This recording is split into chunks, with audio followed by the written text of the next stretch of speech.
हूँ और इसी के माध्यम से मधुमक्खियों की सेवा करते-करते मानवता की भी सेवा हो जा रही है, इसे मैं अपना सौभाग्य समझता हूँ। क्योंकि ये बिरले ही होता है कि आप अपने लिए कोई काम करें और उससे सभी का भला हो जाए, ये मेरा सौभाग्य है। तो बाकी जो कुछ भी इससे होता है, वो सब ईश्वर प्रदत्त है और मेरी खुशकिस्मती है। और मुझे सबसे बड़ी प्रसन्नता तो ये है कि अब मधुमक्खी पालन को लोग रिकॉग्नाइज़ करने लग गए हैं। जहाँ तक मैं समझता हूँ आप सब इस बात को मानते होंगे कि बहुत कम लोग जानते हैं कि मधुमक्खी शहद आता कहाँ से है। सब यही सोचते होंगे कि वही टंकी पे जो छत्ता लग गया या पेड़ों पे, जंगलों में जो आप देखते हैं या घरों में छत्ता लग गया, वही है, ट्रेडिशनल वे वही है। लेकिन मधुमक्खी पालन का विकास हमारे देश में देर से ही सही लेकिन बहुत शानदार तरीके से हुआ और हमारे छोटे-छोटे किसान, हम जैसे लोग मधुमक्खी पालन में आगे आए और जो कुछ भी अनुभव प्राप्त किया, वो आप लोगों के सामने आएगा भी और आया भी है। धीरे-धीरे मधुमक्खी पालन की ख्याति भी बढ़ रही है। यहाँ तक कि देश के यशस्वी प्रधानमंत्री मधुमक्खी पालन को इतना हाइलाइट करते हैं कि ये हम जैसे किसानों के लिए काफ़ी आसान कर हो गया।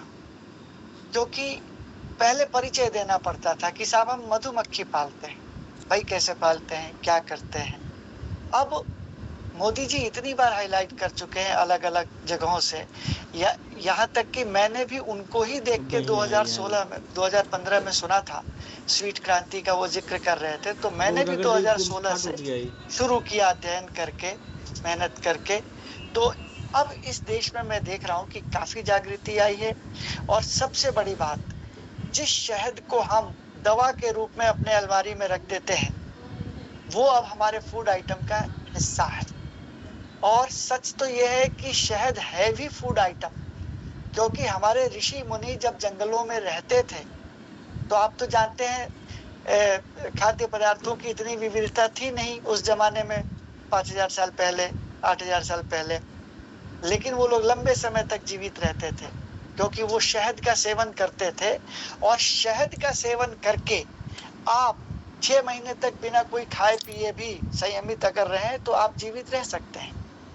लेकिन चूँकि काल प्रकारांतर में शहद का उत्पादन ज़्यादा होता नहीं था प्राकृतिक रूप से, तो हमने इसकी महत्व को तो समझा, इसे दवा के रूप में अपने घर में रखने लग गए। जैसे हर घर में थोड़ा-सा गंगा जल रखा जाता है, हम इसे दवा के रूप में रखने लग गए। पहले की स्थिति थी, लोग कहते थे जी मैंने ये 250 ग्राम लिया था, 3 साल हो गए मेरे पास देखो अभी भी है। ऐसा आपको लोगों ने अक्सर कहा होगा। अब स्थिति बदली है, अब लोग इसको रोज़ 30-35 ग्राम घर का प्रत्येक सदस्य खा रहा है। स्वास्थ्य के भी अनुकूल है, हर मौसम के अनुकूल है, इस पे हम चर्चा करेंगे। यही एक ऐसी चीज़ है, जो सर्दियों में ऊर्जा प्रदान करती है जब आप कँपकँपाते हैं और गर्मियों में शीतलता प्रदान करती है जब आप बहुत गर्म मौसम का सामना करते हैं। तो ये क्रांति आई है, ये बदलाव आया है लोगों की सोच में और अभी बहुत दिन नहीं हुए जब कोरोना काल में हम लोग जूझ रहे थे, तो आयुष मंत्रालय के साथ-साथ सभी लोगों ने इस बात को स्वीकारा कि प्रतिरोधक क्षमता को बढ़ाए रखने के लिए, बनाए रखने के लिए शहद से बेहतर कुछ नहीं। तो मैं फिर से आप सबकी उपस्थिति का तो धन्यवाद दूँगा ही और मैं चाहूँगा कि आज हम जो भी चर्चा करेंगे, ये सब लोगों तक पहुँचे। शहद को, मधुमक्खी पालन को लेकर बहुत सी भ्रांतियाँ भी हैं, बहुत से मिथ हैं, जिन पर आज हम चर्चा करेंगे। शहद के असली होने, शहद के नकली होने पर भी हम चर्चा करेंगे। उसको पहचानने की कुछ कोशिशों पर चर्चा करेंगे और ये जो बाज़ारीकरण हो जाता है हर चीज़ का, आप जानते हैं बाज़ार उस चीज़ को तेज़ी से पकड़ता है, जब देखता है कि वहाँ उसे मुनाफ़ा मिल सकता है। तो वो अपने ढंग से फिर उसमें कुछ बैड प्रैक्टिसेस आ गई हैं, जो लोग सिरप मिलाकर भी बड़े-बड़े ब्रांड या कोई भी अपने नाम से भरोसा दिला के बेच देते हैं। हमें उन पे भी चर्चा करना है कि हम किस तरह से शहद, जेन्युइन शहद की पहचान करें या उसके मूल स्रोत से लें। आप इतना बड़ा देश है तो लगभग हर राज्य में, हर जिले में कोई ना कोई मधुमक्खी पालक मुझ जैसा होगा। इतने तो हमारे व्हाट्सएप के ग्रुप्स हैं, हम ही जानते हैं। आप सीधे उनसे ले सकते हैं, क्योंकि मधुमक्खी पालक को अभी शहद में मिलावट करने की आवश्यकता नहीं है, उसका तो असली नहीं बिक रहा। लेकिन जो लोग ब्रांडिंग पे हीरो हीरोइन से कहलवा कर बेच रहे हैं, जब उनका डिमांड बढ़ता है तो फिर मधुमक्खी तो वो पालते नहीं, तो थोड़े बैड प्रैक्टिसेस पे जा सकते होंगे, ऐसा मेरा अनुमान है और बार बार अखबारों में भी आता है।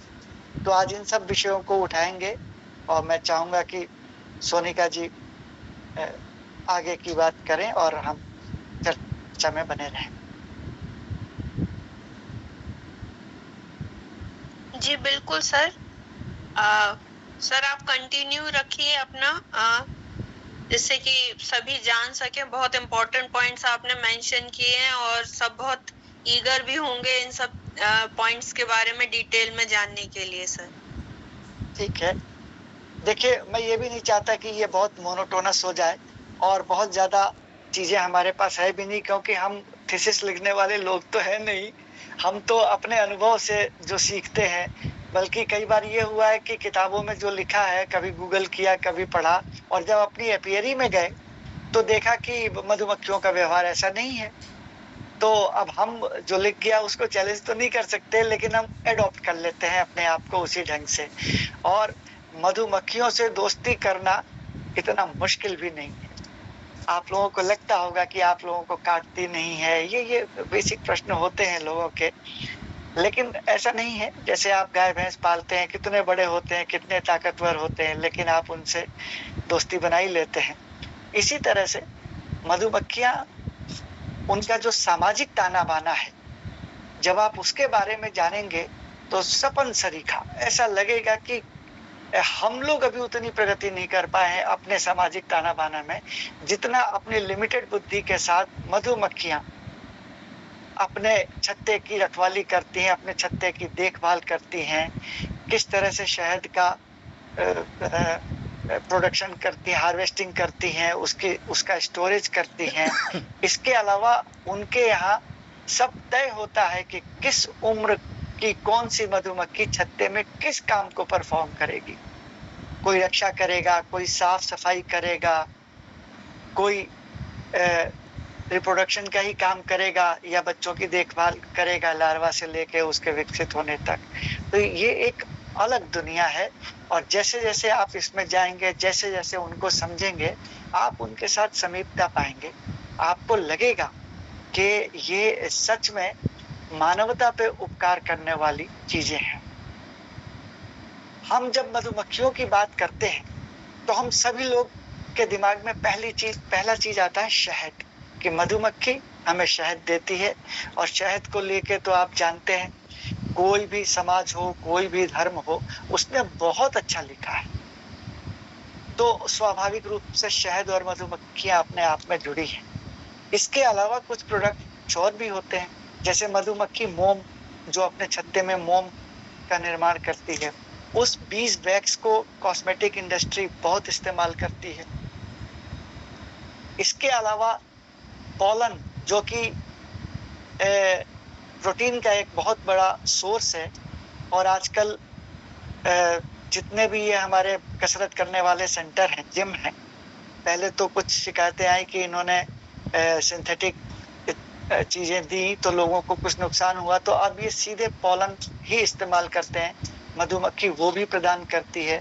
तो इसके बहुत से प्रोडक्ट हैं, लेकिन एक चीज जो जिनको पता है वो एप्रिसिएट करेंगे, और जिनको नहीं पता है वो शायद अभी भरोसा नहीं कर पाएंगे। और वो चीज ये है कि दुनिया भर में जितना भी पॉलिनेशन होता है पौधों का, जितनी भी चीजें आपके प्लेट में है, आप खाते हैं, उसका 80% पॉलिनेशन अकेले ये मधुमक्खी करती है। अर्थात दुनिया भर के भोज्य पदार्थ का 80% चीजों का पॉलिनेशन ये हमारी अनसंग हीरो हैं, जो नहीं जानते कोई, ये मधुमक्खियां करती हैं। तो अब आप सोचेंगे कि ये कभी दिखती नहीं, कहीं कोई बहुत ज्यादा दखल नहीं है। आज हम चर्चा कर रहे हैं तो आपको याद भी आ रही है। और सोचिए ये जीवन को, ये मानव जीवन को बनाए रखने में कितनी बड़ी भूमिका निभा रही है। हो सकता है कुछ लोगों ने गूगल पे देखा होगा, पढ़ा होगा, आइंस्टाइन ने एक वक्तव्य दिया था कि यदि मधुमक्खियां एक्सटिंक्ट हो गई तो केवल 4 वर्षों में मानव भी उनके पीछे पीछे एक्सटिंक्ट हो जाएगा। ये बहुत बोल्ड स्टेटमेंट है, ये बहुत बड़ा स्टेटमेंट है। इसको जरा सोचिए, हम चांद, सूरज, पृथ्वी और जाने कहां कहां तक जा रहे हैं। सिर्फ मानव जाति ने ही इतनी प्रगति की है। और सिर्फ मधुमक्खियों के पक्ष से देखा जाए तो कोई एक बुरा 4 साल आएगा और हम एक्सटिंक्ट हो जाएंगे, क्योंकि फूड चेन को बनाए रखने में मधुमक्खियों का योगदान है। मैं बताता हूँ, जब दुनिया का 80% खाना मधुमक्खियों के पॉलिनेशन से हो रहा है और मान लीजिए मधुमक्खियों ने वो चली गई और इस वर्ष पॉलिनेशन नहीं हुआ, तो आपने फसल अगले वर्ष खराब होगा, कम होगा। आपने कहा कोई बात नहीं, भंडार है, अगले साल भी काम चला लिया, उसके अगले साल और फसल नहीं होगा। आपने कहा कोई बात नहीं, बहुत बड़ी आबादी है और अभी हमारे पास जानवर है, मानव तो ओमनिवोरस है, आप 1-2 साल उससे भी चलाएंगे। चौथे साल तक आप खुद ही कंपटीशन के शिकार होंगे, एक दूसरे को ही मारेंगे। इधर आपका फूड चेन टूट चुका है और आप एक्सटिंक्ट हो जाएंगे। आइंस्टाइन साहब ने ये बहुत बड़ी बात कही, और जिनको इस बात की फिक्र है वो दिन रात लगे हैं मधुमक्खियों को बचाने में। हम और आप इस ओर बिल्कुल ध्यान नहीं दे रहे, लेकिन हम जैसे जिन लोगों को पता चल गया, उन्हें लगता है कि ये तो हमसे गलती से भी कोई मधुमक्खी नहीं मरे। बल्कि पालन में जब मधुमक्खी पालन करते हैं तो हमारा मेन मोटिव तो फिलहाल सबका यही होता है कि चलो कुछ शहद मिलेगा, कुछ शहद बनाएंगे, कुछ बेच लेंगे। लेकिन जब हम समझ जाते हैं तो जी ये चाहता है कि ये कैरी करते रहे, हम इनको पालते रहें। कई बार ऐसा होता है कि मधुमक्खियों से नफा नहीं भी है तो ये लगता है कि चलो इनको पालें। तो ये बहुत बड़ी चीज है जो मधुमक्खियां हम जैसे लोगों पर उपकार के रूप में करती हैं। लेकिन समस्या एक है, बड़ी भयावह समस्या है। जो डील करते हैं वो जानते हैं कि 50% मधुमक्खियां पिछले दिन कुछ सालों में समाप्त हो चुकी हैं। 50%। कोई जीव अपना आधा संख्या में समाप्त हो जाए तो ये बड़ी अलार्मिंग सिचुएशन है। और उसमें बहुत सी चीजों का योगदान है। एक तो डिफॉरेस्टेशन, पूरे विश्व में आप देखिए हर साल कई प्रतिशत पेड़, 2%, 5% या 6%, कहीं पढ़ा था कि डिफॉरेस्टेशन हो जाता है। हमारे भारत में भी आपने खुद देखा होगा कि आपके घर के आसपास अगर पहले कहीं जंगल शुरू होता था तो वो अब खत्म हो गया, वहां कॉलोनी बन गई। इसके अलावा मौसम प्रतिकूल होता जा रहा है तो मधुमक्खियों को उनसे अनुकूलता बनाए रखने के लिए बहुत मेहनत करनी पड़ रही है। वो धीरे धीरे पनपना उनका कम हो रहा है। और कुछ शिकायत तो ये भी है कि ये जो इसकी पुष्टि अभी नहीं हुई है कि ये जितने भी रेडियो क्या कहना चाहिए 5G वगैरह ये जो शुरू हुए हैं, तो बताया जाता है कि इनसे भी प्रभाव पड़ता है। तो मधुमक्खियों को लेके हमें अब कदम उठाने की आवश्यकता है। हम कई बार मधुमक्खी के बक्से लेके किसी जंगल के आसपास किसी किसान के पास जाते हैं, वो अपनी फसल पे छिड़काव कर देते हैं, अगले दिन हमारी कई लाख मधुमक्खियां मर जाती हैं। यह हमारा व्यक्तिगत नुकसान चाहे हो सकता है कुछ पैसों का हो, लेकिन ये मानवता का नुकसान होता है।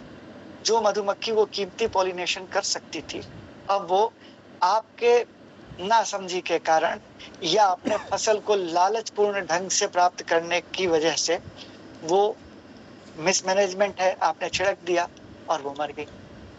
तो ये बहुत से एस्पेक्ट हैं जिन पे हमें चर्चा भी करनी है, चिंता भी करनी है। समाज के लोगों को आगे भी आना होगा, आ रही परेशानियों पर भी सोचना होगा।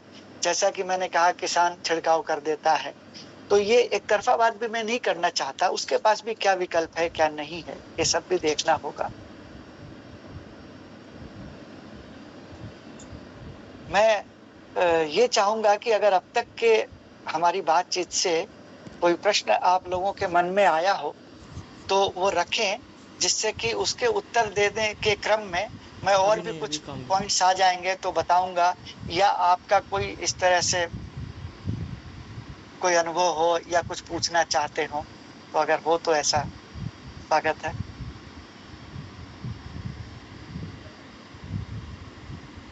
सोनिका जी, किसी का प्रश्न आ रहा है क्या? अभी तो सर कोई क्वेश्चन नहीं आया है और मुझे लगा कि सब अभी जानना ही चाह रहे हैं। ठीक है, ठीक है। हाँ, वो कोशिश करते हैं, क्योंकि अब मैं चाह रहा था प्रश्न आ जाने से क्या होता है कि कुछ पॉइंट्स आ जाते हैं कि हमने उस पे बोला है तो क्लैरिफाई कर देते हैं, नहीं बोला है तो उस पे बोल देते हैं। तो जी जी। अब मैं आप लोगों के good evening sir. Good evening sir. मैं जब स्टूडेंट थी, मेरा नाम डॉक्टर मोनिका रघुवंशी है, मैं बीकानेर से हूँ। जब मैं स्टूडेंट थी तो हमारे एक चैप्टर था हनी बी पे स्कूल में। तब मुझे ना हनी बीज की एक चीज बहुत इंटरेस्टिंग लगी थी कि हनी बीज में है ना पूरा एक जैसे उनका रहने का तरीका होता है, उनका सोसाइटल स्ट्रक्चर होता है कि एक मेल हनी बी की एक टाइप होता है, एक होता है उसमें मादा हनी बी होती है और एक क्वीन हनी बी होती है। तो क्वीन हनी बी का काम अलग था, मेल्स का काम था कि वो बाहर से नेक्टर कलेक्ट करके लाते हैं, और जो फीमेल हनी बीज होती हैं वो हनी बनाती हैं। फिर उनकी जो क्वीन होती है वो सारा कुछ डिसाइड करती है, और कभी कभी उनके फाइट्स भी होते हैं तो वो क्वीन हनी बी के ऑर्डर्स फॉलो करते हैं। तो मुझे वो उस टाइम इतना इंटरेस्टिंग लगा था कि मुझे आज तक याद है। तो अगर उस बारे में आप कुछ बताएं तो। ये बहुत अच्छा एक पक्ष खुला, अच्छी बात है, और ये जानना बड़ा फैसिनेटिंग होता है। मैंने शुरू में भी ओपनिंग कमेंट में कहा था कि जैसे जैसे हम मधुमक्खी पालन में मधुमक्खियों को समझते हैं, हमें लगता है कि हम उनके सामने कुछ नहीं है। हमारा सोसाइटल बिहेवियर अभी उतना विकसित नहीं है जितना मधुमक्खियां बहुत पहले से करके ऑटो मोड में बैठी हुई है। हाँ, चलिए आपकी बात को पकड़ते हुए मैं बताता हूँ। हर छत्ते में मधुमक्खी होती है जो शहद बनाती है। अब हम इस पे चर्चा करते हैं। हम ज्यादा वैज्ञानिक नहीं होंगे, लेकिन फिर भी हम इसको फैसिनेटिंग ढंग से बताने की चेष्टा करते हैं। देखिए, हर छत्ते में वर्कर मधुमक्खियां होती हैं, जो आप समझ लीजिए कि अगर 60,000 70,000 जो भी उनकी संख्या है वो उसमें है। ठीक, एक उसमें रानी मधुमक्खी होती है, क्वीन बी। ये नोट करने की बात है, और सब उसी के इंस्ट्रक्शंस को फॉलो करते हैं। और उसमें ड्रोन होते हैं, जिसे हम मेल मधुमक्खी कॉमन भाषा में कह दें, पुरुष मधुमक्खी। वो ड्रोन 3 या 4 होते हैं, ऐसे थोड़ी सी संख्या होती है, बहुत ज्यादा नहीं होती है। तो ये उनका एक स्ट्रक्चर है। वर्कर मधुमक्खियां अनगिनत, एक क्वीन बी और 3 4 5 व्यवस्था के अनुसार ड्रोन होते हैं। अब एक ड्रोन यानी मेल मधुमक्खी, और वो एक साइंटिफिक है कि जब मधुमक्खी संसर्ग करती है वो केवल क्वीन बी ही रिप्रोडक्शन कर सकती है, और वो हवा में उड़ती है, हवा में ही मेटिंग होती है, और वहीं पे वो आगे के लिए चीजें संचित कर लेती है। और उसी हवा में मेटिंग के फौरन बाद वो जो ड्रोन होता है वो मर जाता है। अब इसको आगे और बताने में थोड़ा साइंटिफिक वो करना पड़ेगा, लेकिन आप ये मान के चलिए कि मीटिंग के बाद ड्रोन को मरना ही है, तो वो मर जाता है। तो ये इस तरह से होता है। अब ड्रोन को लेके, ड्रोन शब्द को लेके आपको लगता हो कि हमने ये शब्द तो बहुत बार सुना है। ये जो आजकल ड्रोन आ रहे हैं आपके, जिसमें कैमरा लगा के आप देखते होंगे कि लोग फोटो खींचते हैं, हमें ऐसा बताया गया कि जब इसका आविष्कार हुआ तो इसका नाम ड्रोन, मेल मधुमक्खी वो जो है, उस ड्रोन से प्रेरित होकर वैज्ञानिकों ने रखा, क्योंकि उन्होंने माना कि ये जो उड़ने वाली चीज है ये किसी को नुकसान नहीं पहुंचाएगी। ये उन्होंने माना कि हवाई जहाज से तो हम बम भी गिरा सकते हैं, हम कुछ भी कर सकते हैं, लेकिन ये किसी को हार्म नहीं करेगा। तो उन्होंने इसका नाम उसी से ड्रोन दिया था, क्योंकि हमारा वो ड्रोन भी किसी को काट नहीं सकता, क्योंकि डंक के स्थान पे उसका एक अंग विशेष होता है जिससे वो मधुमक्खी के साथ मिलन करता है। तो ये इनका एक बहुत ही क्लियर कट सामाजिक संरचना है, और ये बहुत ही फैसिनेटिंग है, लोगों को अच्छा लगता है सुन के। और जैसे कि मैं कह रहा था, मैं इसी बात को आगे बढ़ाऊंगा कि मधुमक्खी, रानी मधुमक्खी का काम होता है अंडे देना। और बाकी वर्कर मधुमक्खी अपने जिस जिस उम्र की होती हैं वो वही काम संभालती हैं। कोई रक्षा करती है, तैनात रहती है, लड़ने को तैयार रहती है अगर कोई बाहर से आ जाए। कोई जाएंगे फूलों पे, केवल ये देखेंगे कि फूल है कहाँ। वो आपने सुना होगा एट के फॉर्म में आके बताती हैं, वो सर्वे करने जाती हैं। 3 किलोमीटर तक मधुमक्खी जाके फूलों से रस लाती है और एग्जैक्ट अपने छत्ते में, अपने हाइव में आकर उसे पता होता है, देखिए क्या जीपीएस है उसका, कि वहीं पे आती है। कई बार तो ऐसा होता है कि मधुमक्खी का बॉक्स अगर आपने हटा के 2-2.5 फीट भी किसी वजह से चेंज कर दिया तो वो पहले उसी खाली स्थान पर आकर देखेगी कि मुझे कहाँ जाना है। तो उनके सेंसेस बहुत तगड़े होते हैं। फिर वो फूलों के नेक्टर को लाती हैं, उस नेक्टर के साथ कुछ रासायनिक क्रिया भी करती हैं, कुछ उनका अपना क्रिया भी होता है और 14 से 21 दिन के भीतर फिर उसमें वो मेहनत करके उसका अतिरिक्त मॉइस्चर उड़ा के उसको शहद में बदलती है।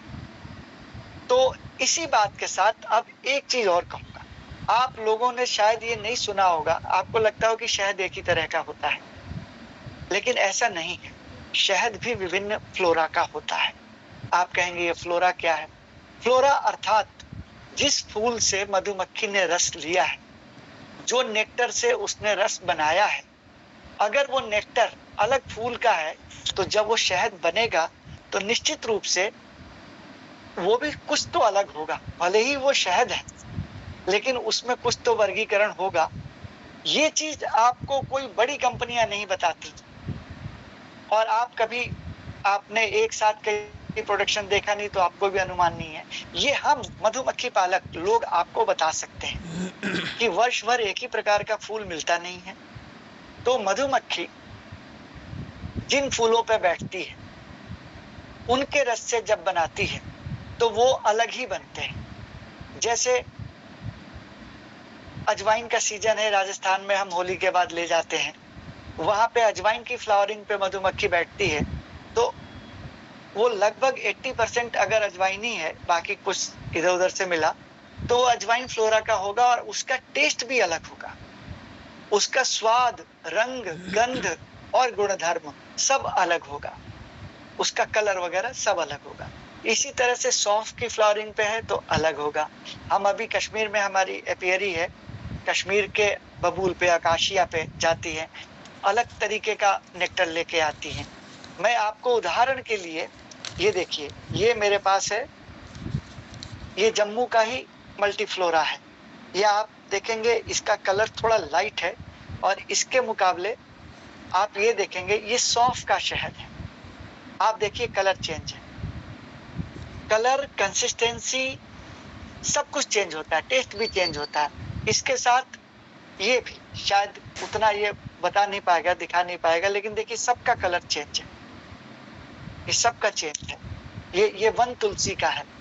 ये झारखंड में जहाँ वन में खूब तुलसी जी पैदा होती हैं, ये मधुमक्खियों को हम माइग्रेट करके वहां ले जाते हैं, ये वहां से लेती हैं।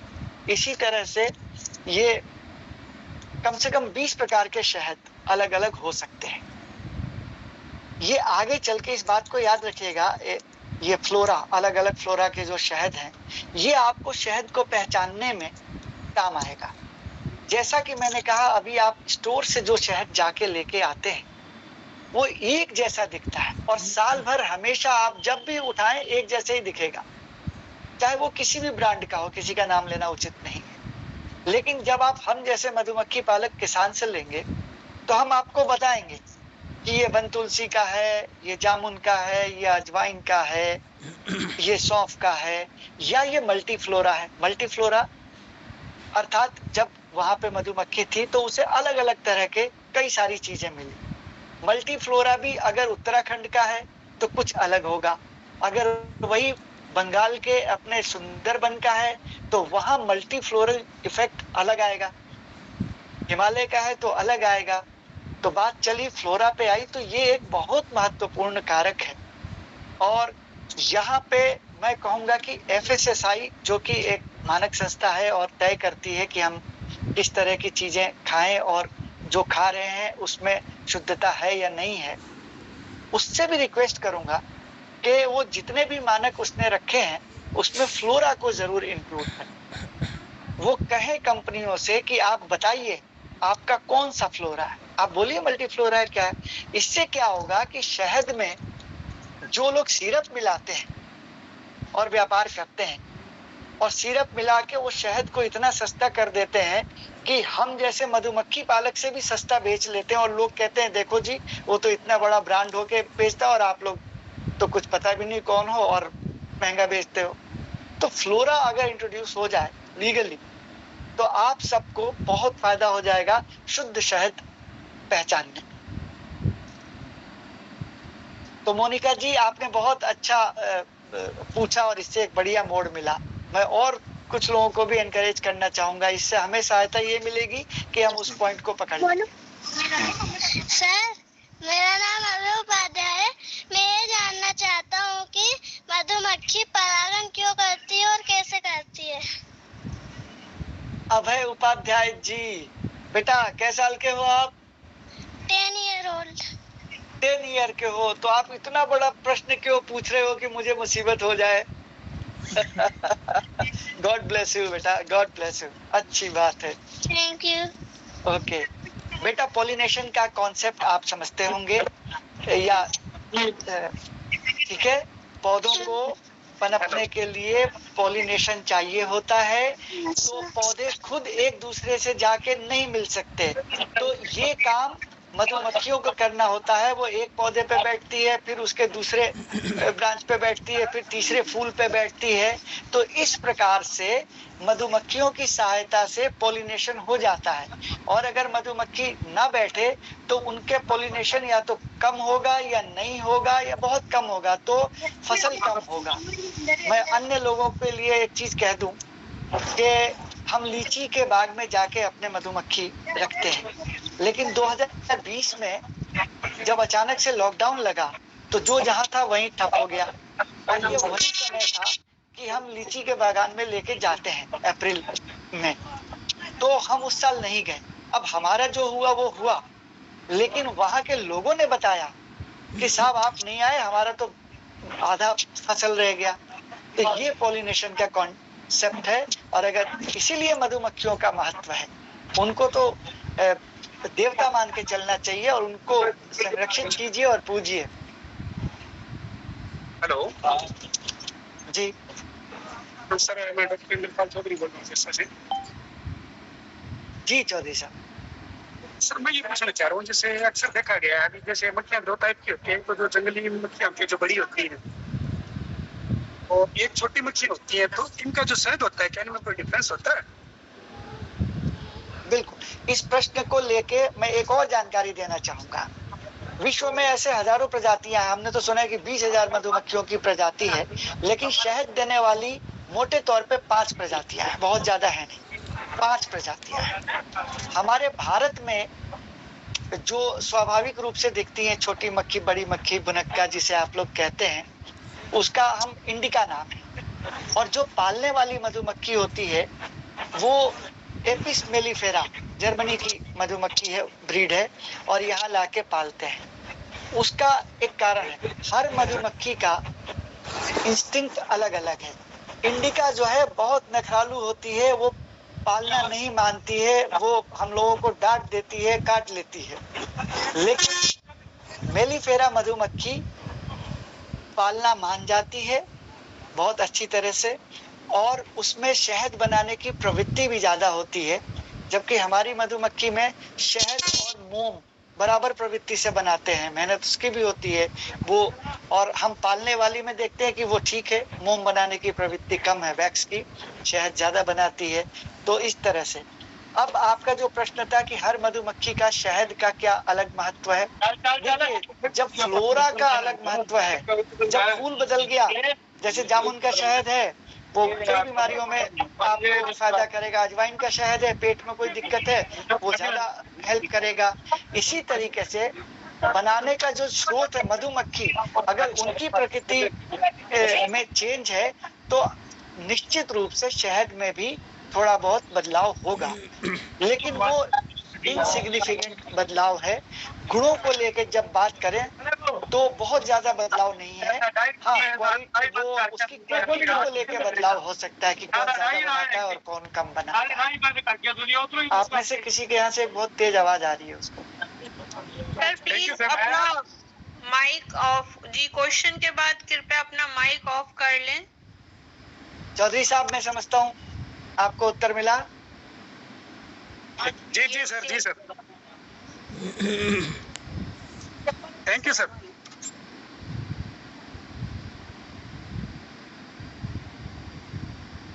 Any other question? नमस्ते सर, मैं ज्योति बात कर रही हूँ। जी ज्योति जी, नमस्ते। सर, मैं एक रिसर्च स्कॉलर हूँ हरियाणा से। मुझे ये पूछना है कि हम अभी प्रेजेंट सिनेरियोज में कैसे मधुमक्खियाँ जो है उनको बचा सकते हैं, उनकी सब स्पीशीज के कंजर्वेशन के लिए हम ह्यूमन का इंटरवेंशन ले सकते हैं। बहुत बढ़िया प्रश्न है। आप रिसर्च स्कॉलर हैं, ठीक है। इस तरह के प्रश्न अगर आप लोग कर रहे हैं तो निश्चित रूप से आप उसके निवारण पर भी जरूर ध्यान देंगे। और मैं यहाँ पे एक बी कीपर की हैसियत से कहूँगा, है ना, जो ज्ञान मुझे वहां से मिला है, फील्ड से, जो हमने समझा है। तो मैं बहुत ज्यादा वैज्ञानिकता तो नहीं कर पाऊंगा, टर्मिनोलॉजी वगैरह, लेकिन मैं कोशिश करूंगा, आप उसको समझने का प्रयत्न कीजिएगा। देखिए, मधुमक्खियों को बचाने के लिए पहला काम तो ये करें कि उनको अच्छा वातावरण दे दें। आपको और कुछ नहीं करना, बचा तो वो आपको रही है। अब आप अपने लिए ही सही, उनके लिए सिर्फ बढ़िया वातावरण दे दें। पेस्टिसाइड को कंट्रोल तो कर लीजिए। मन तो कहता है कि ये कहूं कि पेस्टिसाइड को बैन कर दीजिए, लेकिन ये मैं नहीं कह सकता, ना कर सकते हैं। आप पेस्टिसाइड कंट्रोल करें। दूसरा सबसे बड़ी बात, डिफॉरेस्टेशन जरूर हो। देखिए, मधुमक्खियों को अगर अच्छा जंगल मिलेगा वो खुद पनप जाएंगी। मधुमक्खी पालन से हम मधुमक्खियों को संरक्षित करें, उसका योगदान बहुत कम परसेंटेज में होता होगा।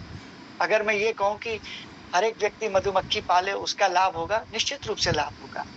लेकिन फिर भी अगर प्राकृतिक रूप से हम छोड़ें और मधुमक्खियां अपनी वंश वृद्धि करें और पनपे, तो वो बहुत होगा। तो डिफॉरेस्टेशन को हम रोकें, और जो चीज हमारे वश में है उसको कम से कम रोक नहीं सकते, कुछ कम करें। जैसे ये बता रहे हैं कि 5G से काफी दिक्कत है। मैं नहीं कह सकता ये कोई इस पे बवाल ना हो, लेकिन इसको कुछ कंट्रोल किया जाए, या कम से कम जंगलों में इंस्टॉल ना किया जाए, क्योंकि अब हम सबको कवर करना चाहते हैं कि लाओ जंगल में भी हम टावर पहुंचा दें। तो कुछ हमें संरक्षण तो करना ही पड़ेगा, क्योंकि जिन मधुमक्खियों ने अपनी मास्टरी हासिल की है लाखों वर्षों की तपस्या करके, उन मधुमक्खियों को बचाने के लिए थोड़ी कीमत तो हमें अदा करनी पड़ेगी। ऐसा नहीं हो सकता कि हम केक को खा भी लें और सुबह के चाय के लिए भी। तो इसमें उपाय बहुत सारे हैं, लेकिन जो मैंने मोटे तौर पे ये 2-3 बातें बताई, आप यही रास्ता पकड़ लें तो मधुमक्खियों को बचाने के लिए आप बहुत कुछ कर सकते हैं, बहुत कुछ हो भी सकता है। आप शहद खरीदते समय भी अगर ये कोशिश करें कि हम जेन्युइन बायर से लें जो मधुमक्खी पालता है, तो अपरोक्ष रूप से वो भी एक मदद होगी। आप दूध के लिए कई बार ट्राई करते हैं कि चलो पैकेट बन के बजाय अगर कोई आसपास भैंस वाला है तो उससे ले लें, और एक सुनिश्चित होते हैं ना कि कुछ तो सही देगा। इसी तरह से आप इसके लिए भी एक अप्रोच कर सकते हैं कि कोई फैक्ट्री में बना हुआ शहद लेने से अच्छा है कि किसी आसपास के मधुमक्खी पालक किसान के पास जाइए। और आजकल तो दुनिया एक ग्लोबल, इतना हम लोग जुड़े हुए हैं, हमारे पास तो पूरे भारतवर्ष से, क्योंकि मैं सोशल मीडिया पे हूँ, ट्विटर पे हूँ, इन सब जगहों पे हूँ, लोग मुझसे कहते हैं, मैं उन्हें व्हाट्सएप कर देता हूँ, वो उन्हें मैं कुरियर कर देता हूँ व्हाट्सएप से संपर्क में आके। या पहली मेरी सिफारिश यही है कि हमारा जो मधुमक्खी पालक आपको आसपास मिले उनसे संपर्क में आए। यकीन माने उसको मिलावट की कोई जरूरत नहीं है, क्योंकि उसके पास इतना है कि वो खुद भी खाए, आपको दे भी सके। तो ये कुछ काम, ये कुछ स्टेप हम ऐसे उठाएं कि सबका लाभ हो जाए। तो ज्योति जी, बढ़िया प्रश्न था आपका। Good evening sir. सर मैं यूपी के बदायूं डिस्ट्रिक्ट की रेजिडेंशियल हूँ। सर हमारे बदायूं में लास्ट ईयर एक विलेज का केस था जिसमें सर बी रेयरिंग करने वाले एक पर्सन जो थे वो सर इंडियन रोलर के बी हाइव पे अटैक करने से थोड़े परेशान थे। तो उन्होंने, क्योंकि बी इंडियन रोलर जो था इंसेक्टिवोरस होने की वजह से उनके बी हाइव पर अटैक कर देता था, तो सर उन्होंने इस चीज़ से परेशान होकर कुछ पेस्टिसाइड मिक्स करके बर्ड्स के लिए रख दिया था, जिस वजह से सर काफ़ी संख्या में जो इंडियन रोलर था उनकी डेथ हो गई थी। तो सर क्योंकि वो बर्ड इंसेक्टिवोरस है तो वो बी हाइव पर अटैक करेंगी, एक नॉर्मल फूड चेन है। और सर बी रेयरिंग करने वाले लोगों के लिए ये थोड़ा प्रॉब्लमेटिक बात होती है। तो सर इस सिचुएशन से कैसे डील किया जा सकता है? जैसे जब मैंने वो केस पढ़ा तो ये चीज़ मेरे दिमाग में आई कि दोनों ही सिचुएशन, दोनों तरीके से देखा जाए तो दोनों लोग अपनी अपनी तरीके से ठीक हैं। इंसेक्टिवोरस बर्ड है तो वो फीड करेगी, और वो बी रेयरिंग करने वाले हैं, वो उनका वर्क है तो वो उससे परेशान होंगे। तो कुछ इसका सॉल्यूशन मैं आपसे पूछना चाहती हूँ सर। देखिए, इसमें मैं भी एक पक्ष हूँ। बदायूं की हमारी बहन जी, आपने नाम नहीं बताया सर? अदा। अदा, अदा जी, इसमें मैं भी एक पक्ष हूँ। मैं भी मधुमक्खी पालता हूँ। तो निश्चित रूप से आप मधुमक्खी की बात छोड़िए, अगर आप अपना एक डॉगी भी पालते हैं और आपको लगता है कि कोई दूसरा जानवर उस पर अटैक कर रहा है, तो आप अपने सामर्थ्य अनुसार डंडा वंडा लेकर आते हैं और अपने डॉगी को बचाने की चेष्टा तो करते हैं। ये तो आप मानेंगे। इसको थोड़ा मानवीय स्वभाव से देखिए। अब देखिए, अगर कोई वो बर्ड पाल रहा होता और मधुमक्खियां उसे परेशान करती हैं, तो या तो बर्ड को शिफ्ट करता या कहता कि आप मधुमक्खी ले जाओ। अब इसका दूसरा पहलू है कि वहां वो बर्ड उस मधुमक्खी को परेशान कर रहा था, और अगर उनको खुला छोड़ दो तो दिन भर में वो 500 मधुमक्खियां खा जाते हैं। तो हमारे उस मधुमक्खी पालक भाई ने थोड़ा सा कड़ा कदम उठा लिया और उसको इंसेक्टिसाइड छिड़क दिया और उनका नुकसान हुआ। अब इसके कुछ मध्य मार्ग भी हो सकते थे, कुछ जाली वाली लगा सकते थे, लेकिन ये कहना आसान है। आप 2 बीघे में 4 बीघे में जब मधुमक्खी पाल रहे हैं तो इतना फेंसिंग, इतना जाली लगाना ये उचित नहीं है, और वो कर भी नहीं सकते, खर्चा होगा। तो यहाँ पे मैं यही बात कहूँगा कि इस तरह के क्लैशेस जानवर का और इंसान का, खास तौर से किसान का, होता रहता है। शहर में आपको ये दिक्कतें नहीं आती। अब जैसे बंदर को लेके लोग सेंसिटिव होते हैं, कई लोग उसकी पूजा भी करते हैं, जाके उसको मंगलवार को, शनिवार को खिलाते भी हैं। लेकिन हमारे यहाँ अभी हमने कई लोगों ने, मैंने देखा कि तरबूज लगाया है और बंदर आता है, उत्पात मचाता है, खाता एक भी नहीं है, तोड़ता 50 है। ठीक है, उसके साथ संघर्ष होता है, कभी हम डंडा मार देते हैं, कभी वो हमारे पीछे आ जाता है। लेकिन अगर आप देखें कोई वीडियो बन जाए तो लोग कहेंगे कि ये तो बंदर का हंता है, लाओ जेल चला जाएगा कोई किसान। यहाँ पे बहुत सोच समझ के कुछ रास्ता निकालने की बात है। 2 लोगों का क्लैश है, 2 लोगों का आपसी। मैंने तो कई बार ये देखा है, ट्विटर पे देखा कि कोई आबादी में अगर लेपर्ड घुस जाता है तो जब उसे मारते हैं और ज्यादा मारते हैं तो लोगों को आपत्ति होती है, लेकिन मारने वाला शायद ये सोच के मारता है कि अगर ये बच गया तो कहीं हमला ना कर दे। तो ये उसी तरह का है। ये मैं इसमें कोई विवाद उत्पन्न नहीं करना चाहता, लेकिन जब आप खेती कर रहे हैं तो आपका इन चीजों से सामना होता है। क्योंकि वो बंदर है, वो बर्ड है, तो आपको दिख रहा है, तो आपको दया भाव आ रही है। ठीक है, और हम भी मानते हैं कि इसका मध्य मार्ग निकालना चाहिए। लेकिन आप देखिए ना, हम पेस्टिसाइड क्यों डालते हैं? वो भी तो किसी चीज को मारने के लिए डालते हैं जो हमारे मुफीद नहीं है। तो ये तो संघर्ष चलेगा और इसमें दया भाव के साथ आगे बढ़ना होगा दोनों तरफ से। जी sir, thank you sir. Sir we have another question from doctor Jyoti. वो पूछ रही है कि सर क्या आज के कॉलेज स्टूडेंट्स मधुमक्खी पालन को रोजगार के तौर पर ले सकते हैं, और खासकर कि अगर वे साइंस स्ट्रीम से ना हो तो?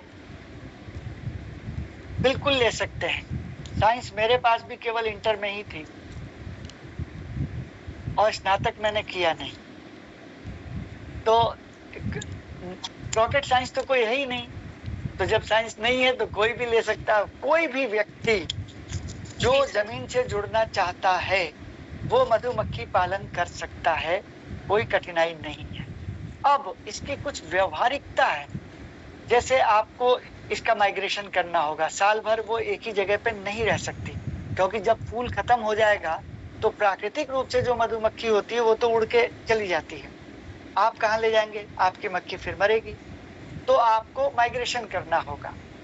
हम तो मोटे तौर पे अब व्यावसायिक ढंग से हैं तो हम कश्मीर भी चले जाते हैं, उत्तराखंड भी चले जाते हैं, राजस्थान भी जाते हैं, हिमाचल भी जाते हैं, सुंदरबन भी जाते हैं, यानी पूरा भारत घूम लेते हैं। तो जो लोग इसको सीरियसली करना चाहेंगे उनको इसमें से प्रॉफिट निकालने के लिए अपना समय, श्रम और संसाधन तीनों बराबरी से खर्च करना होगा, और कठिनाई बिल्कुल नहीं।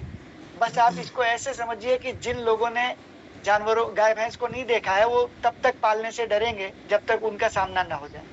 इसी तरह से मधुमक्खी, ठीक है उसको बांध नहीं सकते, लेकिन आप एक बार उसका बिहेवियर समझ जाएंगे, पैटर्न समझ जाएंगे, तो आप आराम से पाल सकते हैं। और मैं समझता हूँ कि मुझ जैसे 90% लोग इसी तरह से आए हैं, करके ही सीखा है।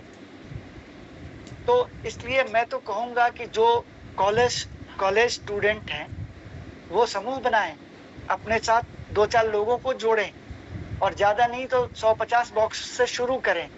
शुरू में उसको समझने के लिए करें। या एक बहुत अच्छी बात ये हो सकती है कि जो करना चाहते हैं वो 6 महीने पहले किसी मधुमक्खी पालक के संपर्क में आए, किसी बी कीपर के पास आए, हमारी किसी एपियरी पर आए और जाके मेहनत करें, देखें, कुछ काम हम उनसे लेंगे, कुछ वो हमसे सीखें, और एक बार जब यूज टू हो जाएंगे तो एक स्वतंत्र रूप से अपना व्यवसाय शुरू कर दें। तो प्रश्न बहुत अच्छा था और मैं समझता हूँ कि सबको उत्साहित होना चाहिए। आइए, एक अच्छी चीज है ये, क्योंकि ये सेहत का खजाना है। जरूरी नहीं है कि सब लोग जो शहद निकाल रहे हैं वो सीधे बेचने ही चले जाएं। अरे घर के आसपास अपने घर का सदस्य खा ले, अपने मोहल्ले को दे दें, और जब मोहल्ले में देंगे तो उन्हें पता है कि बेटा मेहनत कर रहा है, तो वो आपको उसका कुछ तो प्रतितोष देंगे ही। तो ये बढ़िया है, इसको करना भी चाहिए। देश की इकोनॉमी में ये बहुत महत्वपूर्ण भूमिका निभा रहा है और निभाएगा। आखिर आप जंगल से कोई चीज लाकर देश की इकोनॉमी में उसको जोड़ रहे हैं। भारत में कम से कम 20 लाख लोग हैं जो इस व्यवसाय से लगे हैं, और उन 20 लाख लोगों से जुड़े हुए कम से कम कई करोड़ लोग हैं। मैं एक अकेला मधुमक्खी पालक हूं, तो मेरे साथ 10-12 मेरे साथी जो जंगलों में मेरे साथ प्रवास करते हैं। इसके अलावा अगर मैं शहद को लाकर पैक करता हूँ, फिर कुरियर करता हूँ, फिर पता चला तो उन सब में लोग लगे, फिर इस शहद को मैंने इस पे ये लेबल लगाया, अपनी कंपनी का नाम दिया, तो लेबल भी खरीदा, बोतल भी खरीदा, कितने लोग लाभान्वित हुए। तो इकोनॉमी में बहुत बूस्ट करता है। इसलिए मेरा तो स्वागतपूर्ण तरीके से मैं कहूँगा कि आए, लोग आए और सहयोग लें और दें। Thank you, sir. We have Devin sir has also raised his hand, sir. Sure. मेरी आवाज आ रही है? जी जी सर। देवेंद्र जी। मुकेश साहब, सबसे पहले नमस्कार। आपका वेबिनार मैंने सोनिका के माध्यम से मुझे इंफॉर्मेशन मिली। That is quite interesting subject. मैं एक फॉरेस्ट ऑफिसर भी रह चुका हूँ, इसलिए और भी रुचि है, नेचर के करीब रहा हूँ इतने लंबे समय, और मैंने बहुत सी चीज़ें देखी हैं, और मैं खुद व्यक्तिगत रूप से इस बी कीपिंग में काफ़ी इंटरेस्टेड रहा हूँ। जब करीब 89 के आसपास मैं इटावा जिला एक है उत्तर प्रदेश में, मैं जानना चाहूंगा मुकेश साहब, आप कहाँ के? मैं पश्चिमी उत्तर प्रदेश में, रामपुर उत्तर प्रदेश से हूँ। पश्चिमी उत्तर प्रदेश में कौन सा स्थान? रामपुर। बहुत अच्छा। चलिए साहब, तब उसको कोरिलेट करने में ज्यादा दिक्कत नहीं होगी मुझे। एक तो सबसे बड़ी बात यह है कि जो व्यक्ति नेचर के करीब होता है वही पशु पक्षियों से अधिक प्रेम कर सकता है और उनके बीच जाने का, उनको पालने का और उनके साथ रहने का एक सोच सकता है दिल से। प्रोफेशनली तो बहुत से लोग कर रहे हैं इस काम को, लेकिन मेरा सबसे पहला जो सामना हुआ वो हुआ बकेवर डिग्री कॉलेज एक है इटावा में, बहुत पुराना डिग्री कॉलेज है, उसमें एग्रीकल्चर का है वो।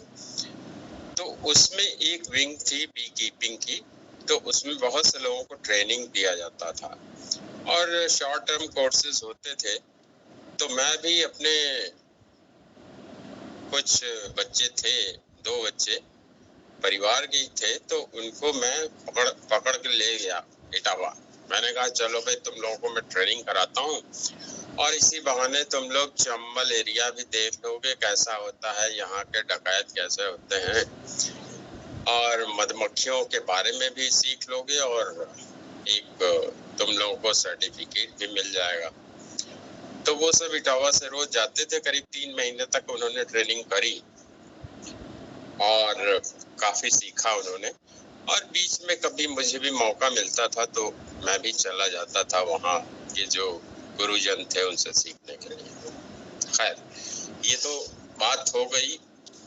उन बच्चों ने तो खैर बहुत रुचि बाद में नहीं दिखाई और वो उतने तक ही रह गया उनका ट्रेनिंग का, बाकी और अन्य कामों में वो सब लग गए। लेकिन मेरा ये था कि मुझे इसको करना है, लेकिन ट्रांसफरेबल जॉब में हो नहीं पाता है। जब तक एक चीज आप शुरू करिए उसके बाद होता ही आप दूसरी जगह चले जाते हैं, वहाँ पे नई जलवायु, नए लोग, नए विचार मिलते हैं। तो ऐसे करते करते उससे पहले भी बनारस में एक MSc AG क्वालिफिकेशन का एक लड़का था और बनारस से करीब 25 किलोमीटर दूर उसका गांव था। तो वो अपने गांव में करीब 25-30 बॉक्स से उसने शुरू किया था। उस समय थोड़ा उसका अच्छा भी चल रहा था और बी कीपिंग शुरू ही हुआ था, बहुत बड़े पैमाने पे नहीं था, लेकिन वो हाईली क्वालिफाइड था बच्चा और उसके बागीचे में मिल जाता था और उससे सीखता था कि कैसे कैसे वो करता है इसको। फिर मैंने अभी करीब 2-3 साल पहले अपने गांव में एक लड़के को मैंने कहा कि भाई ये तुम काम करो, तो उसको भी कुछ रुचि उत्पन्न हुई, कुछ मैंने भी सहयोग किया और वो लोग बी कीपिंग का किए, करीब 50 बॉक्सेस उन्होंने किया। उसके बाद 1-2 साल तक तो काफी अच्छा चला और उनका सेल भी अच्छा हुआ। इधर के पिछले 2 सालों से एक तो समस्या उनको सेल्स में आ रही है कि जो भी उनका बिकता है, जिस बाजार में जाते हैं, बहुत कम दाम पे जा रहा है। तो मैंने पूछा भाई ऐसा अचानक क्या हो गया जो इतने कम दाम पे आपका शहद बिक रहा है? पहले तो बहुत महंगा बिक जाता था, अच्छा खासा फायदा हो जाता था। तो उसने खुद ही बताया, उसने कहा कि साहब वो जो चाइना से कुछ आ रहा है शहद और उसी को लोग जो है बड़ी बड़ी कंपनियों वाले वो अपने में कुछ मात्रा में मिलाते हैं और उससे क्या होता है कि वो उनका जो वास्तविक शहद होता है उसका दाम कम हो जाता है, तो उनको फायदा ज्यादा हो रहा है और हमारा शहद अब कोई पूछ नहीं रहा साहब, फुटकर में कुछ बिक जाए तो बिक जाए, बाकी और बहुत ही मुश्किल है ये बेचना। तो इसके विषय में जो भी पालक हैं हमारे, जो भी सरकार में बैठे हुए लोग हैं और जो भी हमारे पॉलिटिकल लीडर्स हैं, इनकी विल पावर जब तक नहीं होगी कि किसान को हम वास्तव में उसकी आय को हम दोगुना करना चाहते हैं, तो दोगुनी नहीं बल्कि चौगुनी आय हो सकती है किसान की। और अगर वो केवल बी कीपिंग ही करे और उसको अच्छा मार्केट मिल जाए। है तो बहुत अच्छा काम मुकेश साहब, लेकिन इसमें वही बातें हैं, एक तो बिक्री वाली समस्या और 2-3 समस्याएं मैंने जो देख पाई है मैं कि अभी जितने भी लोग इसमें वेबिनार में जुड़े हुए हैं, बहुत से लोगों को मैं पूर्व से ही जानता हूँ और बहुत ही सभी लोग नेचर के करीब हैं, बायोडाइवर्सिटी से जुड़े हुए लोग हैं, तो उतने ही सहृदय भी हैं पशु पक्षियों और इंसेक्ट्स के लिए। तो ये भी एक विषय बहुत ही इंटरेस्टिंग सब्जेक्ट है ये।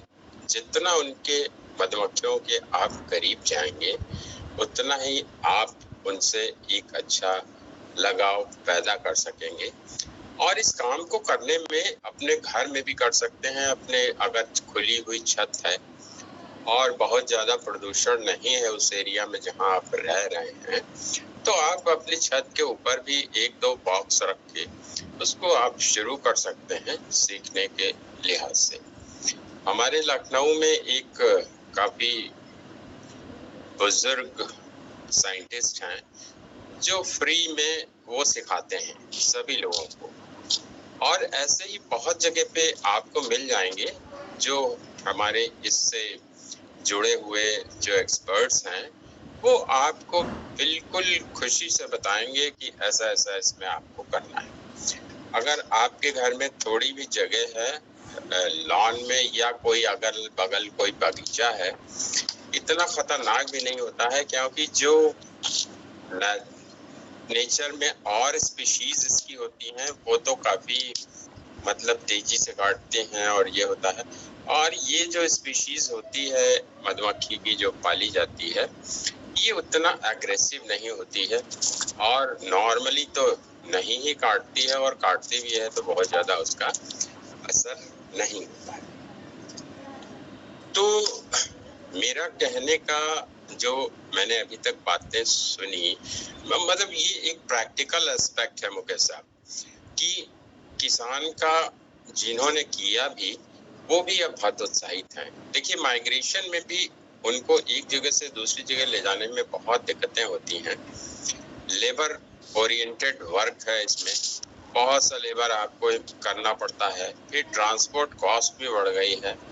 हर जगह आपके हाईवेज बन गए हैं सब, हाईवेज पे आपका टोल टैक्स बढ़ता जाएगा जितनी दूरी आप माइग्रेट करेंगे। दूसरा ये है जितने भी हाईवेज बने उन हाईवेज के किनारे आप देखते होंगे कि सारे पेड़ काट दिए, कोई भी पेड़ छोड़ा नहीं गया है, और सारी गाड़ियां आपकी जो हैं वो अब शायद ही कोई आदमी होगा जो बगैर एसी गाड़ी के उसमें चल सकता है, क्योंकि आदमी के लिए भी मजबूरी हो गई है इतनी गर्मी में नॉन एसी गाड़ी में 200-400 किलोमीटर अगर चलेगा तो बीमार जरूर हो जाएगा। और आपकी मधुमक्खियां इतनी कोमल होती हैं कि जो वाहनों से गर्मी निकलेगी उसको शायद बहुत लंबी दूरी तक सहन करने की क्षमता उनकी नहीं होगी, और उसके लिए फिर आपको भी एसी वैन्स में ही उनको माइग्रेट करना पड़ेगा इधर। That would be to costly I think. और जब तक आप माइग्रेशन नहीं करते हैं तब तक वो कॉस्ट इफेक्टिव नहीं रहता है, ये तो सभी लोग जानते होंगे।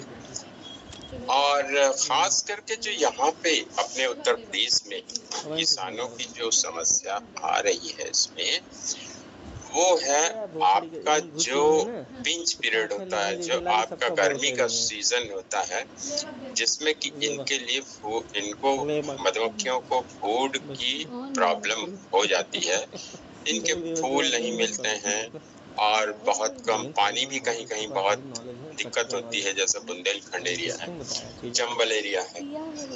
आपका रामपुर का इलाका तो थोड़ा सा अलग है इस अपने प्लेन्स यूपी से और बुंदेलखंड के एरिया से, थोड़ा सा हिमालय की करीबी थोड़ी ज्यादा है, तराई की नजदीकियां हैं वहां से, तो मौसम में थोड़ा सा 2-4 डिग्री का फर्क रहता जरूर होगा।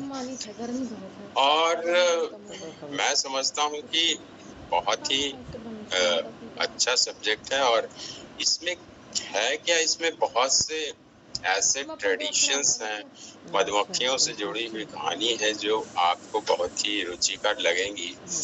एक मैं उसमें से एक मैं बताता हूँ, जो ब्रिटिश रॉयल फैमिली होती है अरे मोबाइल ये गिरा दी यार ब्रिटेन में, उनका जो राजमहल होता है उसमें विशेष मधुमक्खियां कुछ पाली जाती हैं कुर्सिया पे, और उन मधुमक्खियों का ये महत्व है, जब उनके परिवार से संबंधित या कोई बहुत राजनीतिक तौर पे कोई ऐसी घटना होती है जो बहुत उनके देश के लिए महत्वपूर्ण होती है, वो सूचना सबसे पहले ऑफिशियली उस पैलेस में पाली जाने वाली मधुमक्खियों को ऑफिशियली दी जाती है। उसका एक बाकायदा डेकोरम है कि कैसे कैसे वो सूचना दी जाएगी। कोई उस पे कोई लिटरेचर मिलता है आप लोगों को तो उसको जरूर पढ़िए।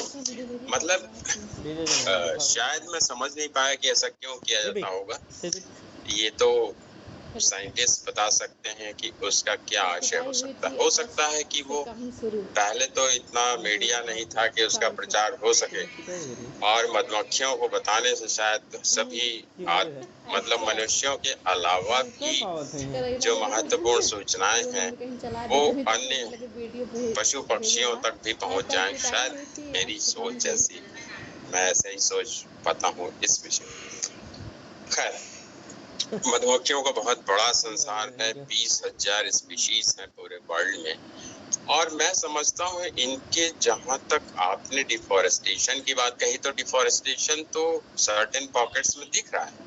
जहाँ भी हाईवेज बन रहे हैं वहाँ तो बहुत बड़े पैमाने पे डिफॉरेस्टेशन हुआ है, लेकिन वो भी एक पहलू है कि जहाँ डेवलपमेंट होगा वहाँ पे डिफॉरेस्टेशन तो होना ही है, और उसको कंपनसेट करने की कोशिश की जाती है प्लांटेशन करके, और इसके लिए स्कीम्स भी बनाई जाती हैं, लेकिन वो कंपनसेट बहुत लंबे समय में हो सकता है उसके लिए 50 साल 100 साल लग जाए उस स्टेज में आने के लिए, क्योंकि एक पेड़ जो मैच्योर पेड़ काटा जाता है तो उसकी जो एज होती है वो आप समझ सकते हैं कि 25 साल 50 साल 100 साल भी हो सकती है। तो ऐसे ऐसे पेड़ भी काटे जाते हैं उस डेवलपमेंट के लिए। तो मेरा ये कहना है कि जो भी हमारे इसमें सब लोग भाग ले रहे हैं, मैं बहुत ही उससे कहता हूँ, विनम्रता से मैं कहना चाहता हूँ कि मधुमक्खियों के नजदीक जाइए, आप देखेंगे कि यद्यपि जो भी फायदे बताए हैं मुकेश साहब ने कि पॉलिनेशन है, वो बात एकदम सही है। अपने किसानों की जो भी प्रोडक्शन होती है, चाहे वो अनाज की हो, चाहे वो आपकी सब्जियों की हो, सभी में पॉलिनेशन की जरूरत है, खास करके जहाँ पे आपके फ्रूट बेल्ट्स हैं, जैसे आपका मलिहाबाद है उसमें आम का बेल्ट है और भी चीजें हैं, तो वो एक बहुत ही प्रोडक्शन को बढ़ाने में एक बहुत बड़ा सहायक होता है। और जहाँ पे बगीचे हैं वहाँ पे थोड़ा सा माइक्रो क्लाइमेट भी अच्छा होता है। उस जगह अगर कोई व्यक्ति करना चाहे तो वो बहुत अच्छे से कर सकता है, क्योंकि उनको बचाने के लिए हमारे जो लोग कर रहे थे गाँव में, सबसे बड़ी समस्या तो उनको फीडिंग वाली हुई, बहुत चीनी खिलानी पड़ती है साहब उनको, मधुमक्खियों को। वो कहते हैं कि साहब जितना तो मुझे फायदा नहीं होता है उतना मैं इनको खिला देता हूँ। तो मैंने कहा भाई ठीक है, आगे हो सकता है कुछ भगवान की कृपा होगी तो मौसम भी अच्छा होगा और इतनी चीनी नहीं खिलानी पड़ेगी। यही कह के मैं उनसे कहता हूँ कि इसको खत्म मत करिए, इस काम को जरूर भले ही छोटे पैमाने पे करते रहो। और वो जो काम आदमी कर रहा था उसका एक छोटा भाई था, वो रिसेंटली अभी कृषि विभाग में इंस्पेक्टर या कुछ पद पे वो हो गया है, अभी इंडेक्ट हुआ करीब 1 साल पहले। तो मैंने उससे भी बात करी, हमने कहा तुम भाई इन लोगों की मदद करते रहो, अब वो भी रुचि ले रहा है तो कुछ हौसला अफजाई हुई है और वो अपने काम को कर रहा है। तो मैंने काफी ज्यादा समय ले लिया। एक समस्या और मुकेश साहब उन्होंने बताई कि उनके सर्वाइवल की हो जाती है जब नेचर में होता क्या है कि एक जानवर दूसरे जानवर को खाता है ना, ये तो नेचर का नियम है। हम लोगों ने देखा है कि एक ही जंगल में कार्निवोर एनिमल्स रहते हैं, हर्बीवोर्स रहते हैं। शेर, हिरन एक दूसरे को, शेर जो है कार्निवोर्स जितने हैं वो तो हर्बीवोर्स को खाते ही खाते हैं। तो there should be some balance. और ऐसे ही इसमें क्या होता है कि वो बर्रैया टाइप की एक होती है, बहुत बड़ा होता है, वैस्प कहते हैं, WASP,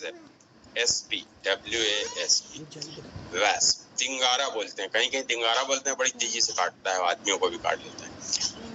तो वो तिंगारा जो है गर्मी में खास करके उसको भी शायद कहीं कुछ नहीं मिलता होगा तो वो मधुमक्खियों पर अटैक करता है और बहुत सी मधुमक्खियों को वो खा जाता है या काट देता है। क्या बोल रहा था, ऐसी कुछ बोल रहा था साहब, वो काट देता है, उनका सर काट देता है क्या। तो ये डैमेज बहुत ज्यादा यहाँ पे देखा जा रहा है। तो थोड़ा सा इसके बारे में भी जो पालक हैं उनको बताने की जरूरत है कैसे कि how to deal with this situation, कि जिसमें नेचर के ही एक मतलब ये वैस्प और जो बी है ये मतलब एक ही तरीके के एनिमल्स हैं दोनों। आप लोग अच्छी तरीके से समझ सकते हैं जो हमारे जोलॉजिस्ट हैं, और जो अब मैं बहुत बारीकी से तो नहीं समझ पा रहा हूँ। और मैं समझता हूँ कि मेरे जो एक्सपीरियंसेस थे, लगाव अभी भी बना हुआ है मुकेश साहब, लगाव नहीं छोड़ा है। और शायद प्रकृति जब अच्छा अपना वो कुछ करेगी। मेरा एक और कहना है, जब आप बहुत किसानों से बात करते होंगे या लोगों को इस ओर जागरूक करने की बात करते होंगे तो ये सब समस्याएं तो जरूर बताएंगे लोग, लेकिन मेरा कहने का आशय ये है कि हर जगह केवल एक ही स्पीशीज को पालना जो है वो भी उचित नहीं होगा, क्योंकि आसपास ये भी देखा जाना चाहिए कि कहाँ कहाँ किस किस प्रकार के वहाँ पे वनस्पतियाँ हैं, कितने पेड़ हैं, और वहाँ पे दूसरे इंसेक्ट्स क्या है, क्या वो ऐसे तो नहीं है कि जिनमें कोई कन्फ्लिक्ट्स हो। पता चले हमारी मधुमक्खियों को ही खाने वाले वहाँ पे ज्यादा इंसेक्ट्स हों। तो थोड़ा सा एक सर्वे जरूर कर लेना चाहिए इंसान को कि कैसे कैसे ये वहाँ पे क्या इंटरेस्टिंग बात बता रहा है। तो धन्यवाद, आप लोगों ने बहुत ध्यानपूर्वक मेरी बातों को सुना। और अगर किसी को कोई प्रश्न हो regarding deforestation and be related other मतलब तो मैं अपने एक्सपीरियंस के हिसाब से बता भी सकता हूँ। धन्यवाद।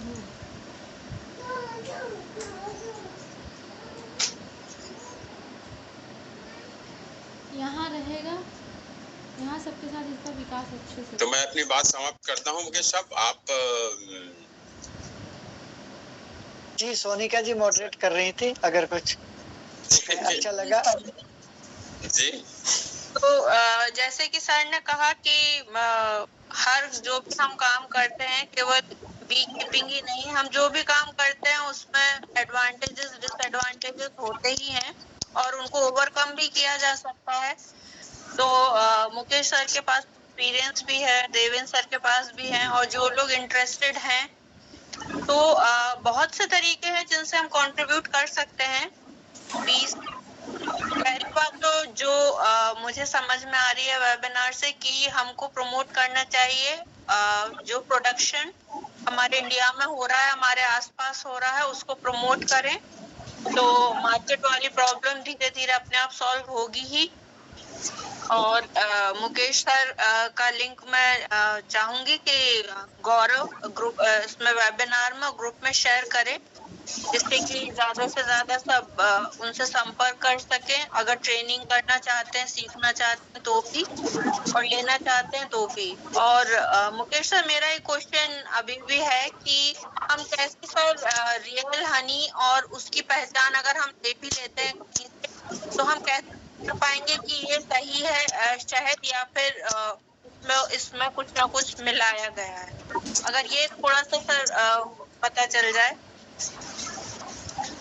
देखिए, कल तो देवेंद्र जी साहब ने बहुत विस्तार से हम सबको समझाया, उसके कई पहलुओं पर बात की। प्रश्न था तो उसका उत्तर भी था उन्हीं के पास, वो अच्छा लगा। अब रही बात जेन्युइन शहद को पहचानने और नकली शहद को पहचानने, अब ये बड़ा मुश्किल है।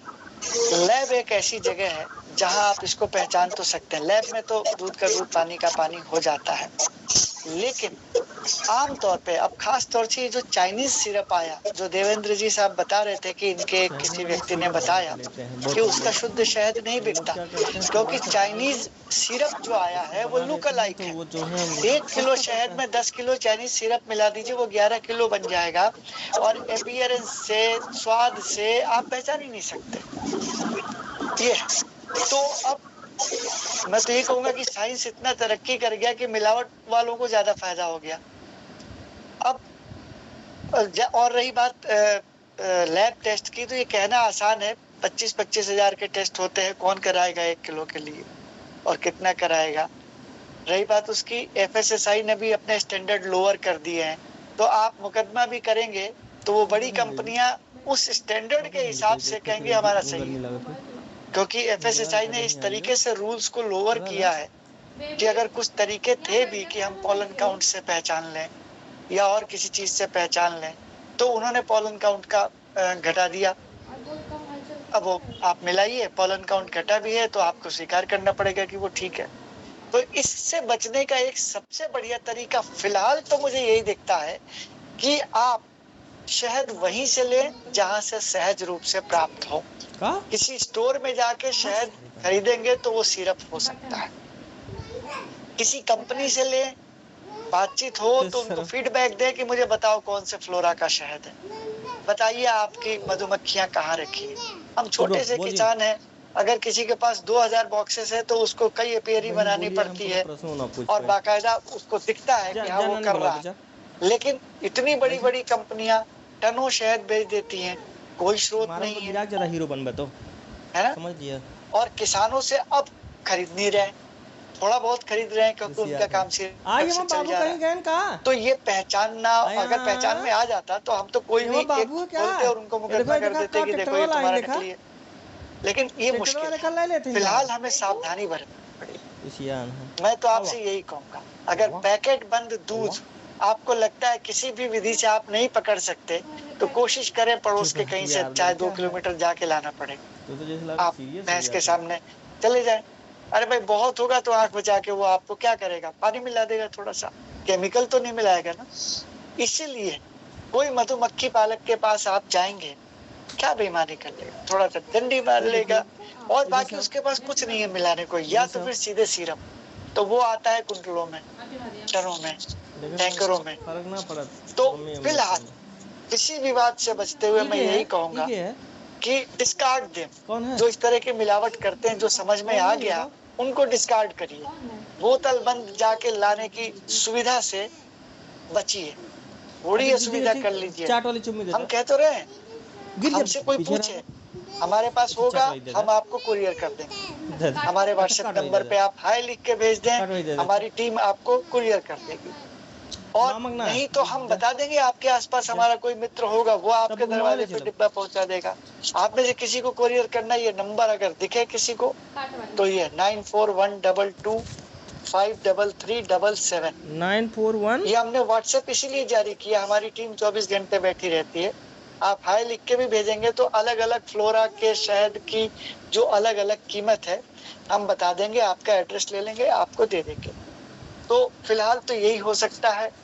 जैसे कि कहा जाता है, अगर अपने पैरों को कीचड़ से बचाना है तो पूरी धरती पे प्लास्टर करने से अच्छा है कि अपने पैर पे चप्पल पहन लीजिए। सही बात।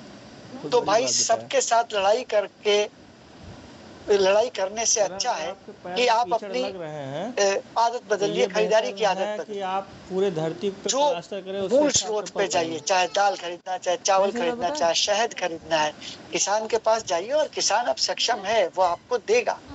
अब सोचिए जिस किसान का शहद नहीं बिक रहा है, बताया देवेंद्र जी साहब ने, सस्ता बिक रहा है, वो नहीं बेच रहा है, उसकी लागत नहीं आ रही है, तो वो आपको असली ही तो देगा जैसा भी उसके पास है।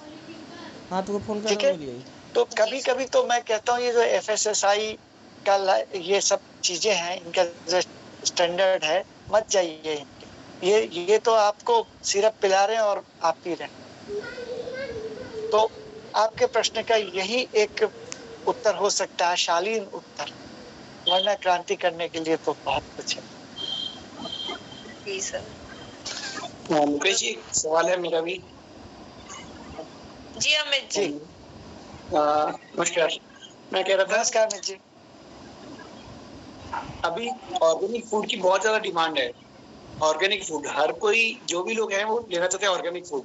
तो ऑर्गेनिक फूड को अगर हम प्रामाणिक करके बेचें तो क्यों नहीं किसान का शहद बिकेगा? जो किसान ये परेशान हो रहे हैं उनका शहद बिजनेस करने लगेगा ना, विद प्रमाणिकता के साथ बेनिफिट देखेगा कि हम ऑर्गेनिक देंगे, सब कहने की बात तो लाइन लग जाएगी भाई। ये ऑर्गेनिक फूड का जो लेबल है, जो बड़ी बड़ी कंपनियां, ब्रांडिंग कंपनियां झूठ बोल के अपना प्रचार प्रसार कर रही है, वहां पे अगर कोई ऑर्गेनिक फूड सही में आम आदमी तक पहुंचाएगा तो डिमांड बढ़ेगी उसकी। तो क्यों नहीं उसके बारे में बात की जा रही? देखिए साहब, तो बात आपकी बहुत अच्छी है, लेकिन अच्छे नियत के साथ कही गई है, इसलिए बिल्कुल निर्दोष बात है, मासूम बात है। लेकिन दुनिया की सच्चाई बहुत अलग है। उन लोगों को ऑर्गेनिक फूड का सर्टिफिकेट भी मिल जा रहा है जो आउटसोर्स कर रहे हैं चीजों को, साहब ये ऑर्गेनिक है।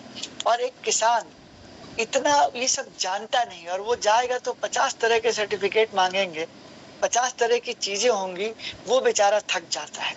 अब मैं आपको एक उदाहरण देता हूँ, अपने 2 शहद लेता हूँ और मैं बताता हूँ कि इसमें से कौन सा ऑर्गेनिक हो सकता है और कौन सा नहीं है। जैसे मैं कहता हूँ ये सौंफ का शहद है, ये ऑर्गेनिक नहीं है, क्योंकि सौंफ का पौधा कौन लगाता है? किसान, और उस पे वो छिड़काव करता होगा थोड़ा ठीक है, लेकिन उतना कम छिड़काव होता है कि हमारी मधुमक्खी सस्टेन कर जाती है और शहद बनाती है।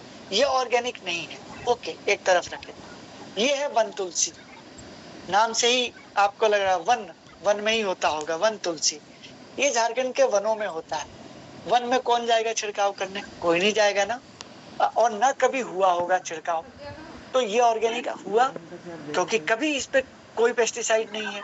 लेकिन इसका सर्टिफिकेट लेने में जाऊंगा तो फिर शायद आपको 5,000 रुपए किलो बेचूंगा, तब भी मुझे कुछ नहीं बचेगा। तो मैंने इसीलिए कहा क्रांति करने का अभी समय नहीं है, जागृति फैलाइए। जो ऑर्गेनिक सर्टिफिकेट के साथ बेच रहे हैं और आपको लगता है कि वो ठीक है, ओके लीजिए, वरना आप उनसे नमस्ते करिए। आप किसान के पास जाइए। जो मैंने आपको उदाहरण दिया सौंफ का और वन तुलसी का, आप खुद समझ जाएंगे कि इसमें कौन सा ऑर्गेनिक हो सकता है। लेकिन अगर मैं कह दूं मेरा ये शहद ऑर्गेनिक है, तो 20 तरह के सर्टिफिकेट मुझसे मांगे जाएंगे। तो मैं जानते हुए भी नहीं कहता, मैं कहता हूँ हाँ साहब आप देख लीजिए कौन सा लिखा था। ठीक है, तो फिलहाल आपने जो कहा उसका यही है कि ये थोड़ा मुश्किल काम है, सर्टिफिकेशन और ये और वो। कई बार हम लोग देखते हैं ये इतना बड़ा लोकल FSSAI के जो अधिकारी होते हैं वो हमारे कई उनके पास पहुंच जाते हैं कि ये तुमने टिन में कैसे रखा। अब मान लीजिए उसने टिन में रखा, जो चीज सुन पहले हम भी कहते हैं चलो प्लास्टिक के उसमें रखो, लेकिन किसान ने सोचा चलो भाई 500 किलो हुआ मैं टिन में रख लेता हूँ, उसने रख लिया। कहते इसमें लेड आ गया, ये आ गया, वो आ गया, और इस बात पे चालान तक कट जाता है उसका। कईयों की ऐसी शिकायत आई। और जो सिरप मिला के बेच रहे हैं उनके दरवाजे कोई नहीं जाता। तो देखिए व्यवहारिक कठिनाइयां बहुत सी। हम यहाँ पे ऑन द रिकॉर्ड बोल रहे हैं, लेकिन ये सारी बातें ऑफ द रिकॉर्ड होनी चाहिए। ठीक है, आप एक दिन में किसी किसान को बंद कर सकते हैं। तो बात यही है कि आप खुद तय करें, आपको अच्छा दूध चाहिए, आप गाय को देख के पहचानिए ये जर्सी गाय है, या देसी गाय है, A2 दूध है, होगा इसका या नहीं होगा। किसान से अगर सर्टिफिकेट मांगेंगे तो हो सकता है पशुधन अधिकारी आके कहे कि कैसे कर दिया तुम। तो मैं तो बड़ी विनम्रता से ये बात सभी के समक्ष रखूंगा। मैं तो कहूंगा कि एक आंदोलन खड़ा कीजिए, सीधे किसान से लीजिए। Thank you so much, sir. Gaurav, you want to say anything? Yes, ma'am. Yes, ma'am. Good evening, sir. Gaurav ji का स्वागत मैं ही कर लेता हूँ। सॉरी सर, थोड़ा लेट हो गया। एक्चुअली मैं अभी आपसे पूछना चाहता था, जैसे देवेंद्र सर ने आवाज नहीं आ रही है। जिन्होंने सर उनके गांव में मधुमक्खी पालन किया था, जी जी, वो उसको जो है उन्होंने बताया कि चीनी बहुत खिलानी पड़ती है। तो मैं जानना चाहता हूँ कि इस प्रकार से उनको चीनी खिलाने से क्या हमारे सेहत की क्वालिटी पर फर्क पड़ता है? दूसरा मेरा प्रश्न ये है कि जैसे हम आजकल देख रहे हैं कि डिफॉरेस्टेशन करते हैं हम किसी डेवलपमेंट के वर्क के लिए, और फिर आजकल हमारी नेटिव स्पीसीज जो भारतीय पौधे हैं उनकी जगह जो है ऐसी प्रजातियां लगाई जाती हैं देसी हैं, और दूसरा तेजी से बढ़े। तो क्या इसकी वजह से आपको कभी कोई दिक्कत का सामना करना पड़ा अपने सेहत के लिए या नहीं, ये मैं जानना चाहता हूँ। और मैंने ये भी सुना कि जो बी कीपर्स होते हैं वो अपना हनी बी के हाइव के आसपास जो है शुगर सिरप रखते हैं, जिससे हनी बीज जो है वहां से लेती हैं। तो क्या इससे क्वालिटी पर फर्क पड़ता है या नहीं? आप गौरव जी, मुकेश जी मैं बता दूं। मुकेश जी जी बोले। मैं कुछ ऐड कर सकता हूँ? जी बोले। आप तो बहुत दिनों से कर रहे हैं, चलिए आप ही कर दीजिए। चलिए कोई नहीं बोले अगर ऐसा कुछ है तो, वरना हम तो इन चीजों का सामना करते हैं, इसलिए मैं इसको लेकिन जहाँ तक मैं समझ पाया हूँ, मैं गौरव जी, मैं देवेंद्र बोल रहा हूँ। अभी मैंने जो बात कही थी कि एक तो सिरप पिलाने वाली बात है उनको, वो केवल उनके मतलब एग्जिस्टेंस के लिए जरूरी है, क्योंकि उनको आसपास कहीं से फ्लावर्स वगैरह बहुत ही कम हो जाते हैं। केवल गर्मी के शुरू में यूकलिप्टस के फ्लावर्स आते थे, पहले रोड साइड में बहुत ज्यादा थे और नहर पे भी थे, अब वो भी धीरे धीरे समाप्त हो गए। तो इसलिए फ्लावर्स इस गर्मी के सीजन में नहीं मिल पाते हैं, तो उनका वो धीरे धीरे फिर उनकी संख्या कम होने लगती है और वो मरने लगती है। उससे बचने के लिए उनको चीनी का घोल जो है वो दिया जाता है उनके सर्वाइवल के लिए। इस समय जो भी शहद का मतलब प्रोडक्शन होता है बहुत ही नॉमिनल होता है, वो एकदम बेचने के लायक भी नहीं होता है, और ज्यादातर प्रोडक्शन आपका जाड़े के समय में ही होता है उत्तर प्रदेश में, और वही किसान जो है वो बेचता है। एक तो ये बात हो गई जहां तक मैं समझ पाया हूँ। बाकी मुकेश जी खुद इसमें और मैं इसमें ऐड करना चाहूंगा, आप अपनी बात कर।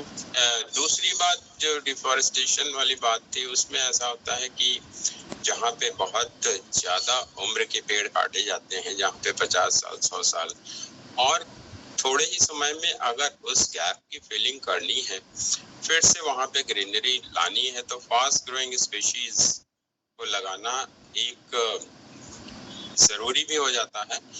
कुछ मात्रा में जरूर उसमें ट्रेडिशनल ट्रीज जो है वो लगाए जाते हैं, लेकिन वो रूप नहीं आ सकता है जो बरस में 100 साल के दौरान वहाँ पे आया होगा। वो एक फॉरेस्ट का रूप हो जाता है जहाँ पे क्लस्टर में पेड़ होते हैं और 100 साल तक। इसीलिए नहरों के किनारे और पुराने जो भी पेड़ थे, चाहे वो जीटी रोड के किनारे रहे हो या पुराने शेरशाह सूरी मार्ग जिसको, उसके किनारे जो भी पेड़ हो बहुत ही पुराने और घने थे।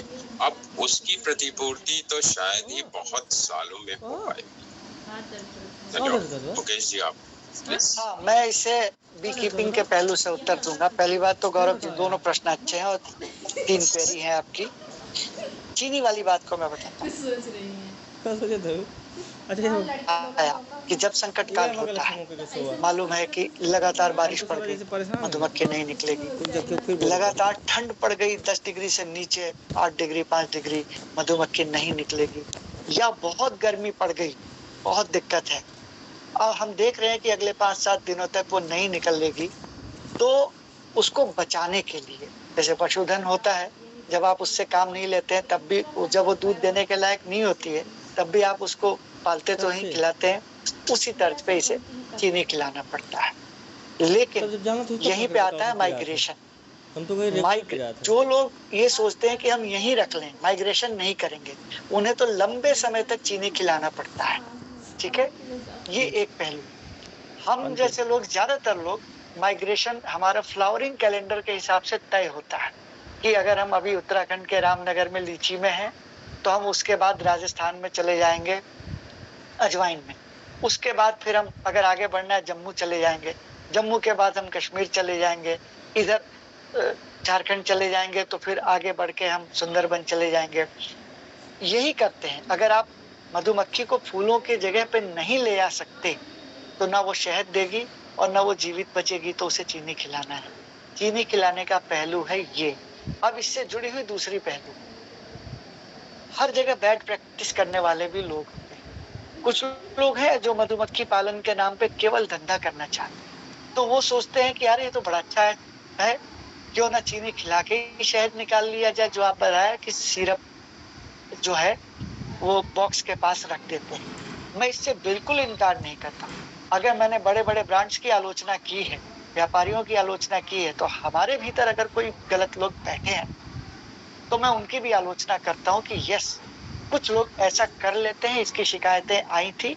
लेकिन हमारी जो बी कीपिंग की कुछ संस्थाएं हैं, उन्होंने अब इस पे कहा है कि नहीं, अगर आप गलत करेंगे तो हम आपकी लड़ाई नहीं लड़ पाएंगे। इसलिए वहां भी थोड़ा सा विश्वसनीयता ढूंढना होगा।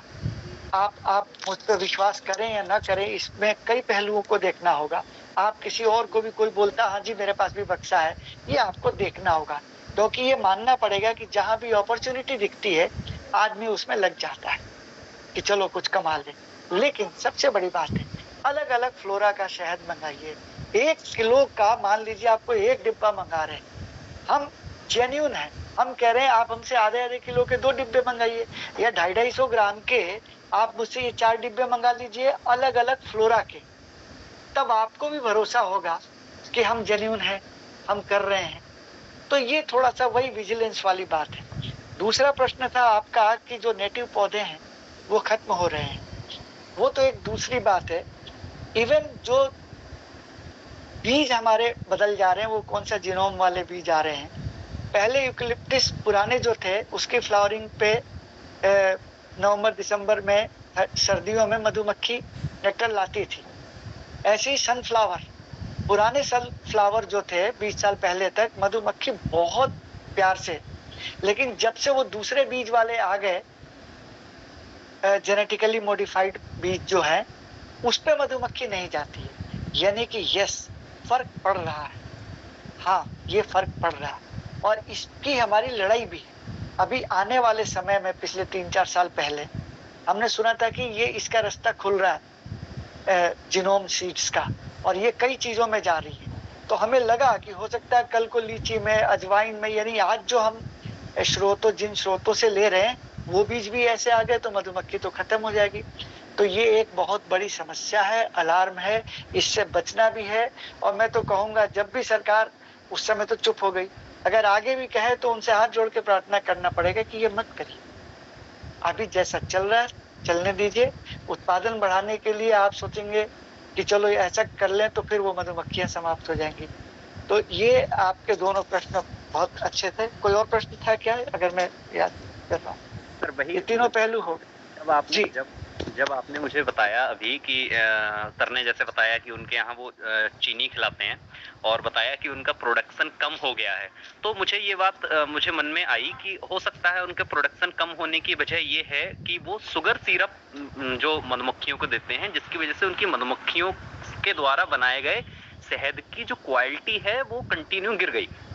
तो जो लोग उनके जेन्युइन खरीदने वाले थे उन्होंने भी उससे शायद इसी वजह से जो है उनसे अपना मुंह मोड़ा होगा कि नहीं हम नहीं लेंगे, क्योंकि उनको फर्क दिखा होगा। देखिए, जिन्होंने बैड प्रैक्टिस की है, ये तो मैं आपको बता दूं, जिन्होंने बैड प्रैक्टिस की है और उनके क्वालिटी पे फर्क आया तो उनका रिजेक्ट हुआ होगा, ठीक है। लेकिन दूसरा पहलू ये है कि जब वही कंपनियां सिरप ही बेचेंगी तो जेन्युइन नहीं खरीदेंगी, है ना। तो ये दोनों चीजों पे विचार करके चलना है। हम किसी को एकदम से बेदाग भी नहीं साबित करना चाहते, ठीक है। और ये कंपटीशन भी अच्छा है, एक अच्छा मधुमक्खी पालक है उसको बढ़िया रेट मिलेगा, बैड प्रैक्टिस अगर नहीं करता, बैड प्रैक्टिस करता है छोटे रेट पे खुश है तो वो जाने। जी सर।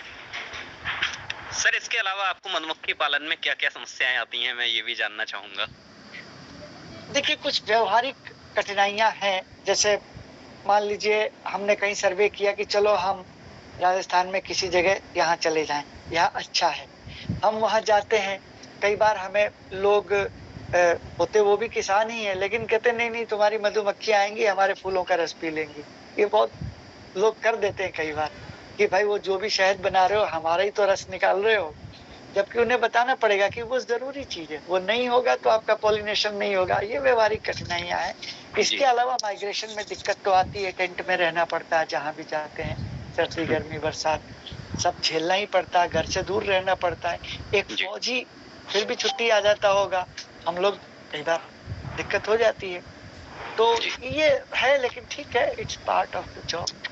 एक अभी शायद किसी ने क्वेरी की थी, मैं समझ नहीं पाया, पता नहीं कौन था, तो उन्होंने पूछा था कि हम शहद को पहचानेंगे कैसे, सही है या नहीं है। तो मैं मेरे साथ एक हुआ, मैं बीएससी सेकेंड ईयर में था उस समय, और वहाँ कॉलेज के पास में उन्होंने शहद तोड़ा था मधुमक्खियों का, तो वो लेकर आए कॉलेज में बेचने के लिए।